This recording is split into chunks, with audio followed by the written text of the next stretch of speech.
Estelle Martin va maintenant nous rejoindre pour la chronique culture. On revient bien évidemment ce soir sur la disparition d'une grande romancière. Edmond Charleroux nous a quittés à l'âge de 90 ans, 90 ans. Le prix Goncourt 1966 a été attribué à mademoiselle Edmond Charleroux pour son livre « Oubliez Palerme » au second tour de scrutin.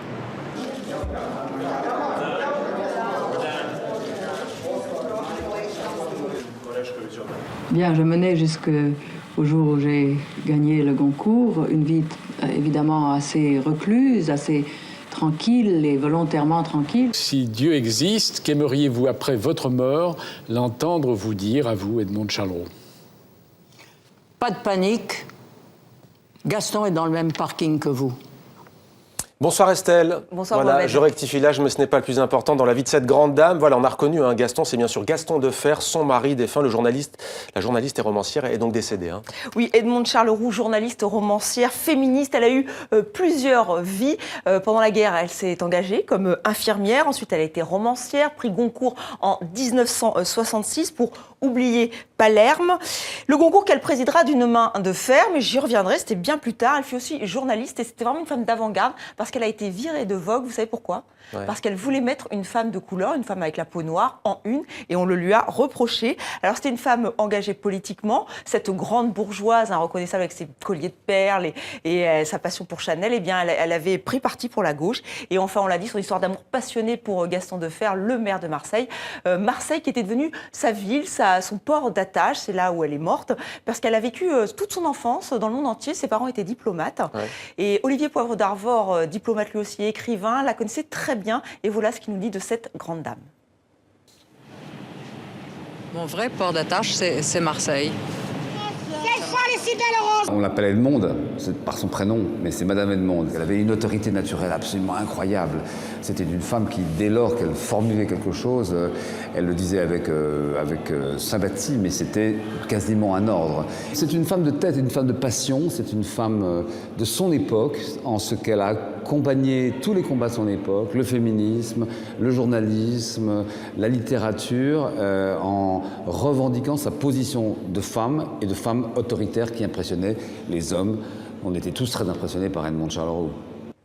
Voilà pour cet hommage, Estelle. Au programme également, une autre femme, Liliane Bettencourt, patronne de L'Oréal, qui avait défrayé la chronique judiciaire en France. Elle devient cette fois un personnage de théâtre. Oui, une pièce signée Michel Vinavert. Vous l'aviez reçue pour cette pièce sur le plateau de 64 minutes. Et c'est Christian Scarretti, son complice de toujours, qui met en scène donc Boulevard Bettencourt. Alors j'ai assisté à la première parisienne, c'était hier soir au Théâtre de la Colline. Et il y avait du monde. Pourquoi ? Parce que cette pièce passionne. C'est vraiment une affaire qui est devenue publique. Il y a tous les ingrédients de la tragédie grecque, un mari, sa femme, son amant présumé, Liliane Bettencourt qui avait des rapports très compliqués avec sa fille, et puis cette grande marque du CAC 40, L'Oréal sous les projecteurs. Alors avec Vinavert, la pièce, l'histoire prend des accents tragiques, mais aussi comiques, d'où le titre, Boulevard Bettencourt. Et il y a aussi cette notion d'histoire de France, car pour Michel Vinavert, l'histoire de la famille Bettencourt, c'est aussi celle de l'histoire de France, avec d'un côté, une famille juive dont le grand-père a été gazé à Auschwitz, et de l'autre, une famille collabo. Et c'est vraiment tout ce que nous raconte avec finesse Michel Vinavert. Et ce qui nous frappe aussi, c'est la ressemblance des acteurs avec les protagonistes. Vraiment, ils ont vraiment insisté sur ce point. Et j'ai voulu comprendre pourquoi. Et donc, j'ai rencontré le metteur en scène, Christian Scarretti. 100 millions d'euros. Vous acceptez ? J'en suis heureuse. Défiscalisé naturellement. Je joue pas Liliane Bettencourt. C'est pas un biopic.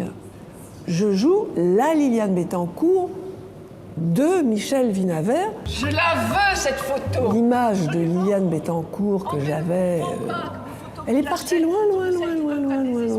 Et regardez celle-ci. En la saisissant dans l'objectif, Liliane, je pensais à vous.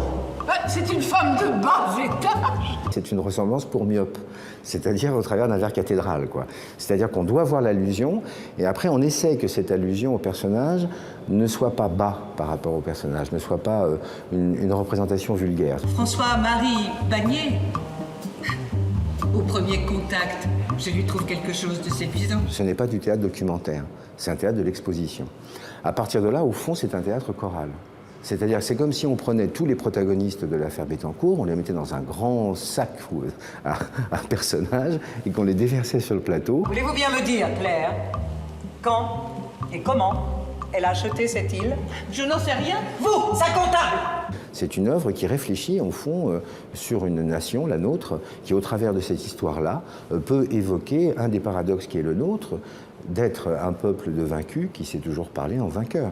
C'est-à-dire la capacité qu'a eu la Ve République, si vous voulez, de digérer notre passé collaborationniste sans véritablement en faire l'examen. Reçu d'elle, non. Jamais rien. Ni d'elle, ni d'André. À part les petits gestes habituels.